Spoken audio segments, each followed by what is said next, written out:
creativity is really is expressing yourself, and I think artists, it doesn't matter what medium, it's our responsibility to do that, and be honest about doing that, and not be scared about doing that, because we can address stuff that people don't talk about, abuse and all that kind of shit. We get the chance to literally talk about it, and no one can do shit about it because it's art. It's art.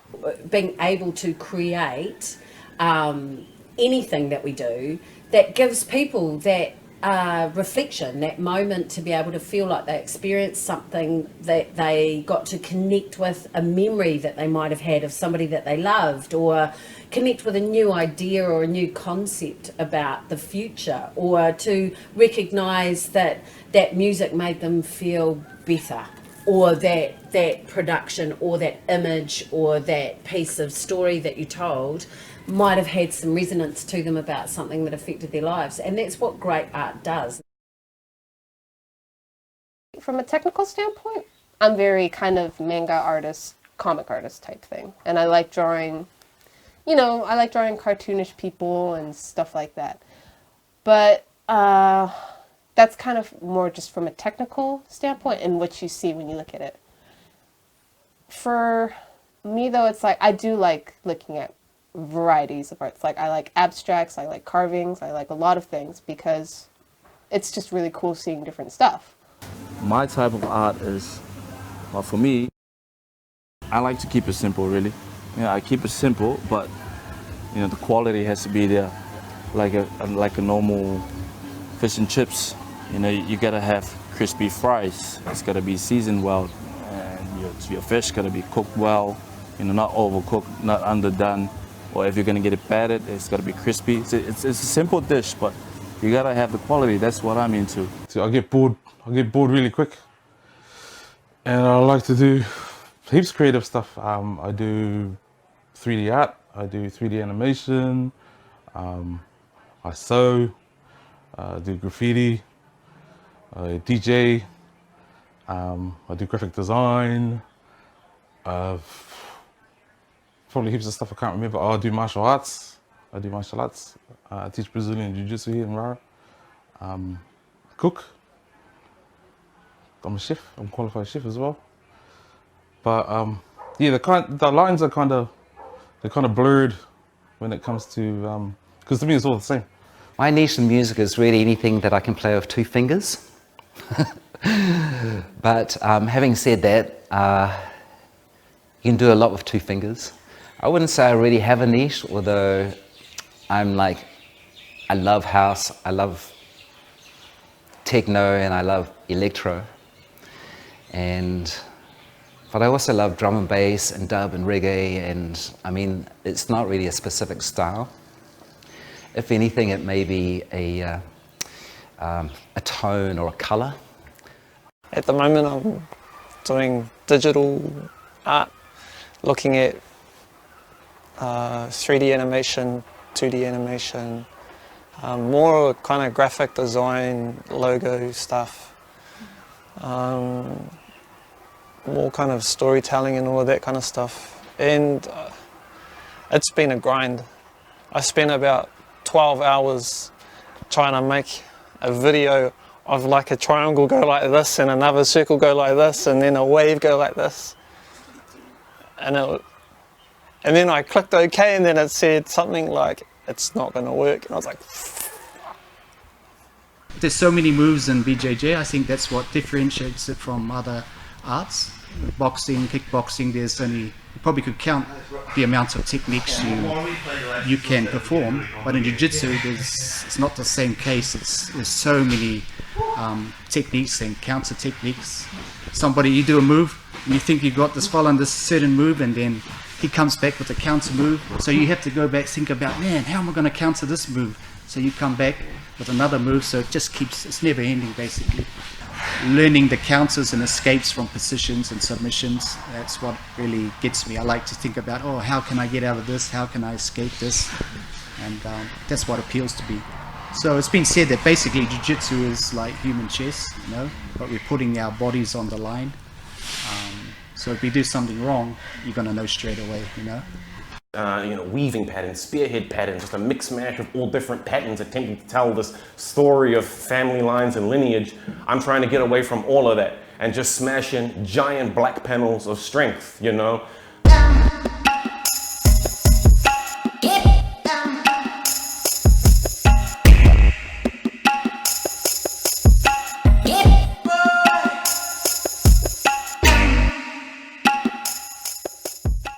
I couldn't really, I would have like, I guess a whole bunch of different ways to describe it.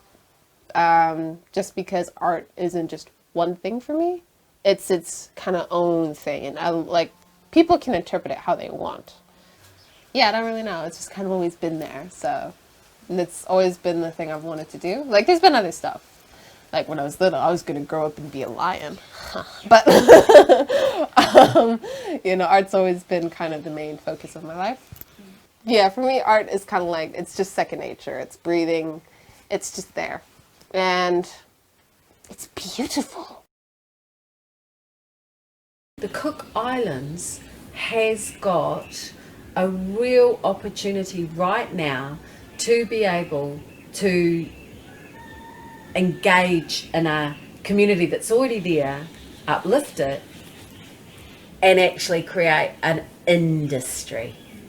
An industry that will provide for artists to have incomes, to have products, to have futures. Starting a business or trying to be a creative and turn it into a way of generating income and living off that income is difficult.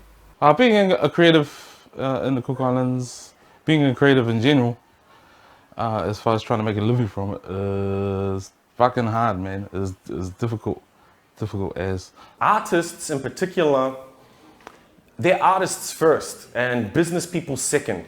Artists are usually far too concerned with their art and honing the technical skills of their art to exert effort towards business management skills. It's a whole different ball game. Like, you got to learn about taxes and how you can leverage your income and stuff like that, or and then setting aside and then the long-term goal of being a successful artist is also about being smart financially. I think I just make my own business, something to do with creatives, or I'll work from here, bring creative cookies here, get more experience, go back, spread the creative love, and yeah, I just do that. It comes in waves and it ebbs and flows, and you have to have the foresight to be like, okay, I got to set something aside for myself so that if things go, then I'll be okay. That is what all creatives want to do. They want to make a living out of their passion about what they love doing, and I know that for a fact because I've done nothing else except creative stuff since I was a kid. Tourism is not a bad thing. Tourism has built this country. But I also, in this moment, identify that when you put all your eggs in one basket, this happens. I think it is already a huge part of the tourism economy. It's not something that's separate from it.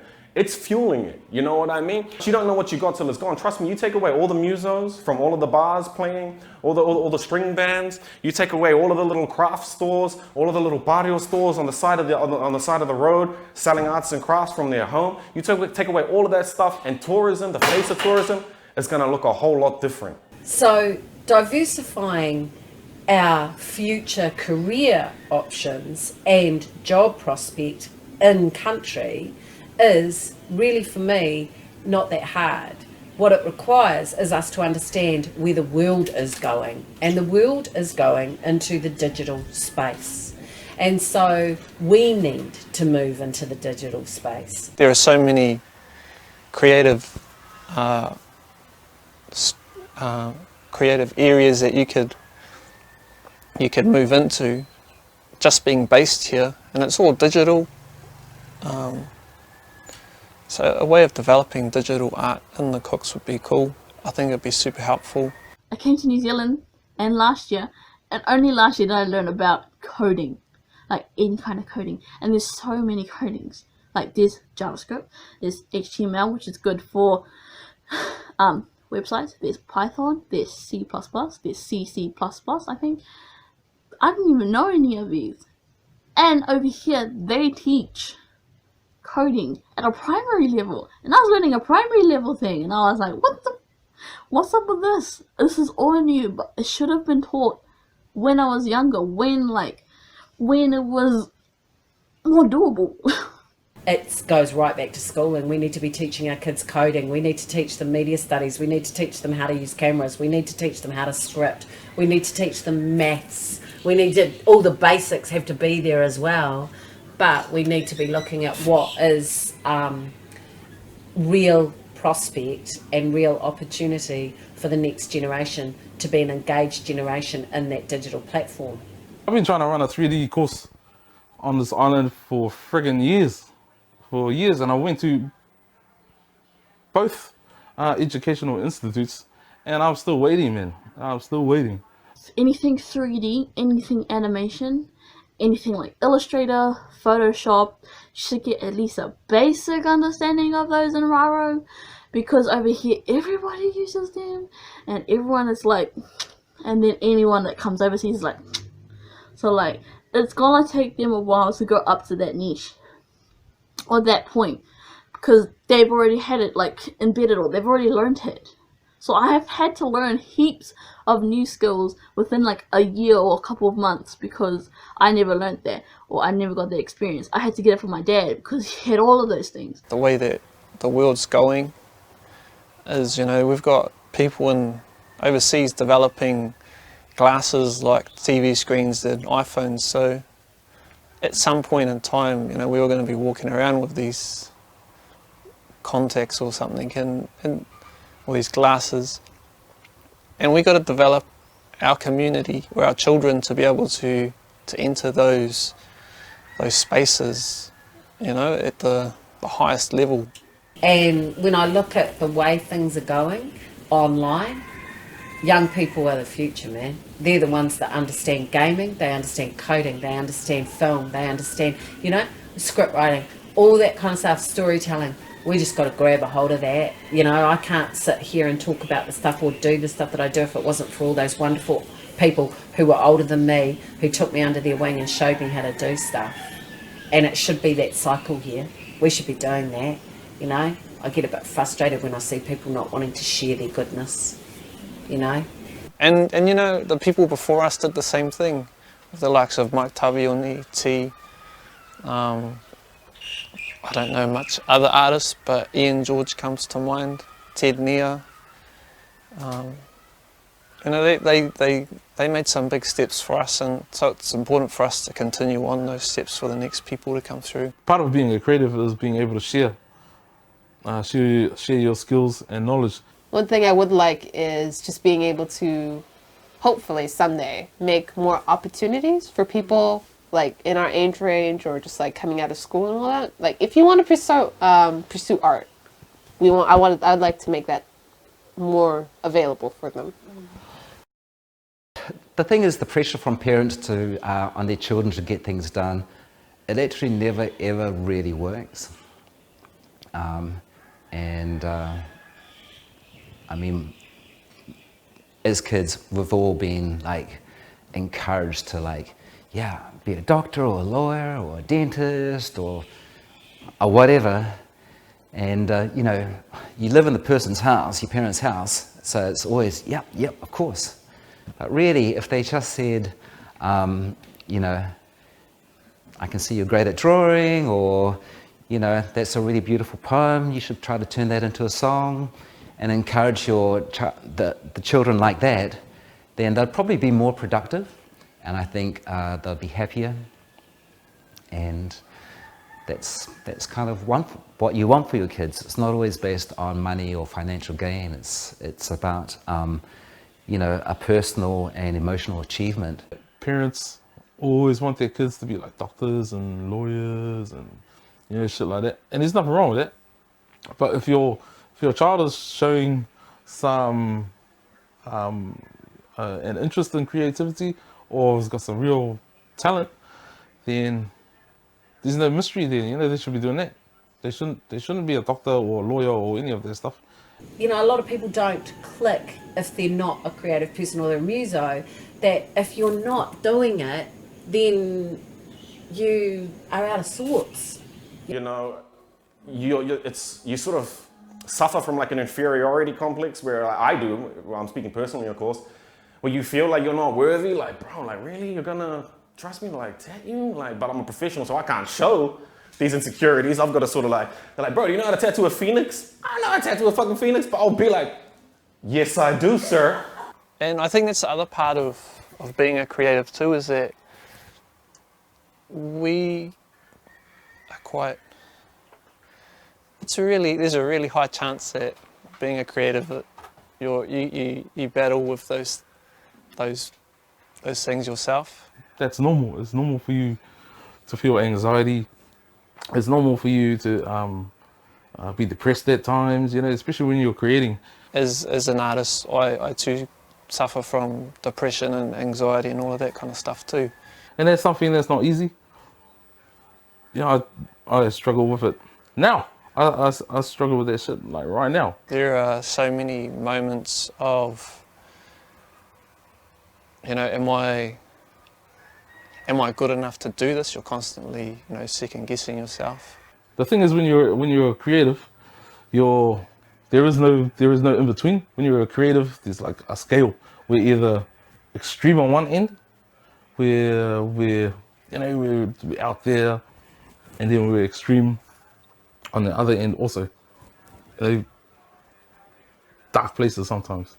But I've been tattooing for 10 years and I'm still trying to figure out how to do me. So I understand it's not something that's easily attainable and it takes a lot of work, a lot of self-reflection. There's no creative that I know that's in the middle. We either, love your ass heaps, or we can't fucking stand you. Could the government be more helpful in helping creatives and the cooks? Yes. I mean, creative industry covers a huge, broad spectrum, and they tend to just lump it in with culture, language, and performance. Yeah. And there's nothing wrong with that, but it's not just that. It's way more than that. Yeah. I know the government has all these departments, and obviously culture is one of them. And they do a very good job at what they do. But there's other things to do in culture. But yeah, the government are doing literally nothing for, as far as I'm concerned, literally doing nothing for the creative community. And yeah, that's my feeling. I think they ain't doing jack shit. If we're going to take the name of the Cook Islands, government should be involved in any way, in every way. The government can come on board and help us do things like that. I think it's good in the long run for the martial arts scene in general and jiu-jitsu itself. Like if we get exposure overseas, it all reflects back on the Cook Islands. There are so many creative cookies in the Cook Islands that the government has just kind of been like, you're there, it's okay, you're earning some money for us, it's okay. So I don't have any angst or hard feelings towards government. They don't even know who I am. They don't even know what I do, I don't want to be the guy that's like, government should be helping us. Because, yeah, they should be, but it doesn't... Government not helping me is not going to stop me from being an artist anyway. There has to be other aspects of, a society that inform the society. You can't have a nation of builders.